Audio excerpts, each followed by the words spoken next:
What if every time you push your code to GitHub, your project automatically gets tested, checked for errors, and prepared for deployment without you doing anything manually?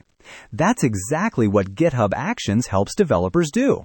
Hello everyone, welcome to OrbiLearn. If you enjoy learning programming tools and automation, make sure to subscribe to the OrbiLearn channel. Today, we are going to understand GitHub Actions in a very simple way for beginners. GitHub Actions is an automation tool built directly into GitHub. It allows developers to automate different tasks in their software projects.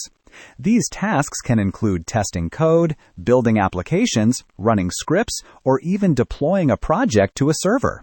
In simple words, GitHub Actions helps you automate repetitive development tasks so that you don't have to run them manually every time you make changes to your code. GitHub Actions works using something called workflows.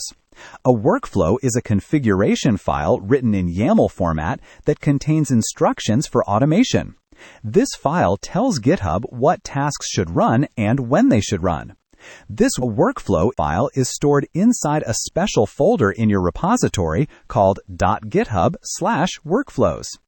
Inside a workflow, there are three main parts: triggers, jobs, and steps. Triggers define when the workflow should start. For example, a workflow can start when someone pushes code to the repository, creates a pull request, or updates files. Jobs are groups of tasks that run on virtual machines provided by GitHub. These machines are called runners, and they can run different operating systems like Linux, Windows, or Mac OS. Steps are the individual commands inside a job. These commands can perform tasks such as downloading the repository code, installing required packages, running scripts, or executing tests. For beginners, a simple workflow might just print a message or run a small script when code is pushed to the repository. Even though it is simple, it helps you understand how automation works.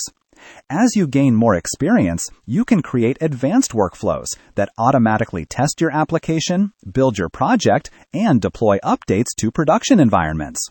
One of the biggest advantages of GitHub Actions is that it is fully integrated with GitHub. This means developers can manage their code and automation in the same platform without using separate tools. Learning GitHub Actions is very useful for developers because automation is an important part of modern software development and DevOps practices. If you found this explanation helpful, don't forget to like the video and subscribe to the OrbiLearn channel for more tech content. Thanks for watching, and see you in the next video.